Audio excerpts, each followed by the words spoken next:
Bien, jóvenes, ¿cómo están? El día de hoy vamos a continuar con los temas de historia y para el día de hoy vamos a trabajar la llamada Revolución Francesa. Bien, para nuestros queridos estudiantes del tercero de secundaria.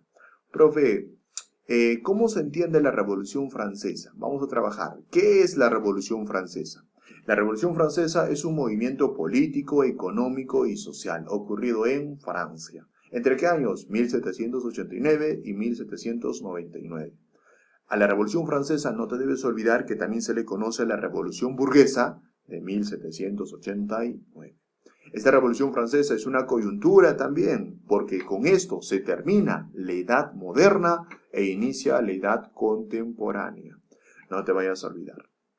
Fíjate bien, hijo, ¿qué significó la Revolución Francesa? Significó el tránsito, el paso de una sociedad estamental dividida en clases sociales a un nuevo sistema.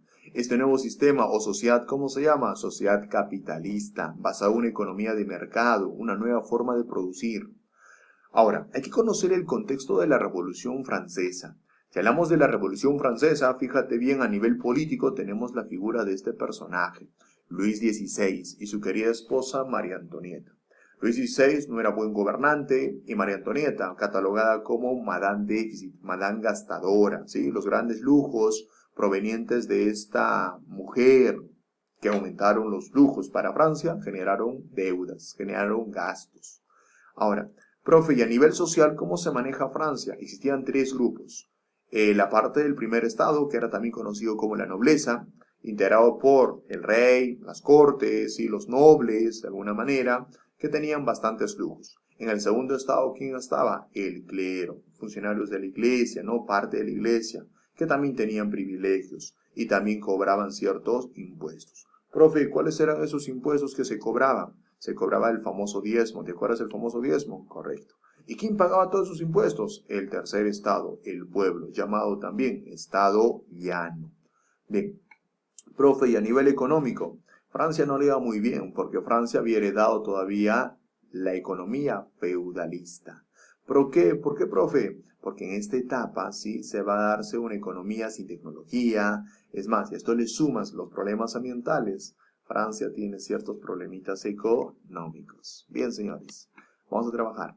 ¿Cuáles son los precursores de la Revolución Francesa? La Ilustración, ¿te acuerdas? Filósofos, Voltaire, Rousseau, Montesquieu. Si hablamos de economistas, Adam Smith, Quesnay, ¿sí? Turgot. Y te recuerdas, habían dos grandes intelectuales que se convirtieron en enciclopedistas, juntaron todo el conocimiento de los filósofos y los economistas, Denis Diderot y D. Lambert, no te vayas a olvidar. Profe, ¿y cuáles son las causas de la Revolución Francesa? Las causas de la Revolución Francesa van a ser la desigualdad política y económica. Esto va a generar estos movimientos rebeldes en contra de ¿quién? Del gobierno absolutista de Luis XVI. Y no te olvides que se daba una desigualdad a la hora de pagar impuestos. ¿Quién pagaba los impuestos? El pueblo. Pero ¿quiénes no pagaban los impuestos? La nobleza y el clero. Tenían bastantes privilegios. Y obviamente que había una gran diferencia social. La nobleza y el clero eran un porcentaje minoritario, ínfimo casi. En cambio, el Estado llano casi era la gran mayoría, más del 90%, terrible. ¿Y con qué hecho se inicia esto? Con la llamada toma de la Bastilla.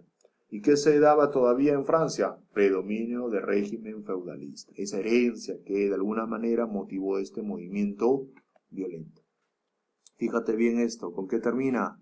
Con la famosa muerte de quién, de Luis XVI. Fíjate bien aquí, es la famosa guillotina. Ahora, etapas de la Revolución Francesa. Hay una llamada etapa pre-etapa o pre-revolucionaria. Aquí vamos a conocer esta figura. Este señor se llama Jacques Necker. Vamos a conocer. Luis XVI llega al trono. Cuando llega al trono tiene problemas económicos. Para eso es que utiliza a sus ministros de Hacienda. Uno de ellos era Robis Jacques Turgot.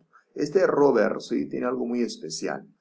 Él le dice al rey que los gastos que hacía Francia eran de alguna manera mayores a lo que se recolectaba en Francia. Por lo tanto, estamos en una etapa de crisis, un déficit fiscal. ¿Qué proponía Turgot? Reducir gastos. Esto no va a ser aceptado por el rey Luis XVI, razón por la cual lo van a destituir a Turgot. Tiempo más tarde va a designar a un nuevo ministro del rey. ¿Quién es? Jacques Necker. Y Necker tiene algo muy especial. tiene una política de préstamos, va a generar préstamos de otros países, pero no va a ser lo suficiente para solucionar el problema, ya que la nobleza y el clero continúan con sus gastos. Tiempo más tarde se desatan revueltas cuando Jacques Necker informa de los gastos hacia el pueblo. ¿Qué se van a darse? Revueltas. Necker va a ser destituido. Cuando va a ser destituido, el pueblo presiona para que nuevamente sea designado como ministro. Frente a esto, el rey le da toda la facultad a quien, a Necker, de solucionar el problema. ¿Y cómo se soluciona? Se convoca la asamblea de los 3 estados. 3 estados, a mi mente, ¿qué me viene? 1200 invitaciones. 600 invitaciones para el pueblo, 300 invitaciones para la nobleza, 300 invitaciones para el clero. Eso no te vayas a olvidar. Fíjate bien aquí, hijo, mira. Asamblea de los Estados Generales. Fueron los representantes de toda Francia, los 3 estados, nobleza, clero, pueblo. Pero todo estaba hasta cierto punto arreglado. ¿Por qué? Si bien es cierto, 600, pero votaban como uno. 300 votaban como uno. Y los otros 300 votaban como uno. ¿Para qué fueron? Para tratar de frenar estos privilegios. Por eso dice, para tratar el problema de mantener o no estos privilegios. Pero no se llega a un acuerdo. ¿Por qué no se llega a un acuerdo? Porque el pueblo fue con el objetivo de crear una constitución y limitarle el poder ¿a quién? Al rey. A la hora de votar se dio la traición. El clero apoyó a la nobleza en contra de la constitución. Por eso es que el tercer estado se retira de esta asamblea de los estados generales y crea su propia asamblea. Y viene una otra etapa, ¿cómo se llama, profe? La Asamblea Nacional. En esta Asamblea Nacional, ¿sí? Miembros del tercer estado, parte de la nobleza y el clero, se van a reunirse aquí, en el salón juego de la pelota. Y no se van a irse hasta que no creen, ¿qué cosa? Una constitución política, para quitarle poder ¿a quién? Al rey. Y generar grandes cambios. Pero el rey movió sus tropas, señores, y fuera de la ciudad, ¿sí? Y esto motivó a que el pueblo fuese ¿a dónde? A la Bastilla, que era el símbolo de ¿qué? De poder absolutista del rey. Y con esto, de alguna manera, se dio el inicio de la violencia en la Revolución Francesa. Posteriormente se captura al rey, ¿sí? Y se pasa a una nueva asamblea, que pasaba a llamarse la Asamblea Constitucional. Profe, ¿por qué se llama Asamblea Nacional Constituyente? Porque ¿qué se intentó hacer? Establecer una constitución. ¿De acuerdo? Fíjate bien aquí en imagen, se reunieron, ya el rey prisionero, se trató de que reconociera esta nueva constitución. Ahora, ¿qué se proponía en esta Asamblea Nacional Constituyente? Que se acaben los privilegios feudales. ¿De quién? De la nobleza y el clero. Es más, al clero y a la nobleza le quitaron todos sus bienes. Es más, se crea una constitución. Ese es el aporte de la Revolución Francesa. Y el más grande aporte para nosotros que al día de hoy lo tenemos. Se establecen los derechos del hombre y del ciudadano. Y por último, se elige una asamblea legislativa, que esta última se encargue de hacer leyes. Fíjate bien esta pequeña imagen, señores. Vamos a tener aquí la Carta Declaratoria de los Derechos del Hombre y del Ciudadano. Fíjate bien, ¿qué se establece? Igualdad entre los hombres, libertad que debe tener el hombre, tolerancia, me deben tolerar. Y lo más importante, el hombre tiene derecho a ser feliz. Esta es la base de todos los derechos que hoy en día ya lo hemos conseguido. Bien, señores. Posteriormente, sí, hay que reconocer en la Asamblea Legislativa, sí, que se van a aparecer grupos políticos. Aparecen jacobinos, aparecen girondinos. Obviamente que los más radicales son los jacobinos. Los moderados son los llamados girondinos. Su líder máximo de los jacobinos, Maximiliano Robespierre, que es este señor de aquí. ¿Lo ves, hijo? Bien. Ahora, durante esta asamblea, ¿sí? Los países, muchas veces europeos, presionan a la asamblea para que no le pase nada al rey capturado y a su familia, ya que ellos amenazan, si algo le pasase al rey, ellos van a tomar represalias y van a invadir. La asamblea declara la guerra y tiene ciertos triunfos. Más adelante, fíjate bien aquí, aparece la convención. ¿Te recuerdas a los grupos políticos? Fíjate bien aquí. En la asamblea legislativa, los revolucionarios se dividieron en 2 corrientes, los constitucionales y los jacobinos. Los constitucionales, que se aplicara la constitución al pie de la letra. Los jacobinos, fíjate bien aquí, jacobinos. ¿Qué planteaban ellos? Hacer modificaciones en la constitución. Y si es posible en la constitución, ¿qué hay que hacer? Hay que quitarle más poderes ¿a quién? Al rey. No te vayas a olvidar. Ahora, en las convenciones aparecen 3 grupitos. la Convención Girondina, la Convención Jacobina y la Convención Thermidoriana. La Convención Girondina, integrada por comerciantes, burgueses en su mayor parte, ¿sí? La Convención Girondina hace que se establezca una nueva forma de gobierno, la República, ¿sí? Gobernaron poco tiempo. Bien, ahora, fíjate bien. En la Asamblea Girondina también se va a darse, ¿qué cosa? El triunfo de la revolución. Pero ahí aparece un grupito, los llamados rabiosos, los montañeses. ¿Y qué hacen los montañeses, señores? Dirigidos por Robespierre, por Danton y Marat, capturan al rey. Bueno, muchos intentos de fuga del rey. Ahora, en esa idea de capturar al rey, lo llevan y lo ejecutan. Fíjate bien aquí esta imagen, la guillotina, este símbolo de terror, ¿de acuerdo? Y ahora los países europeos invaden a Francia.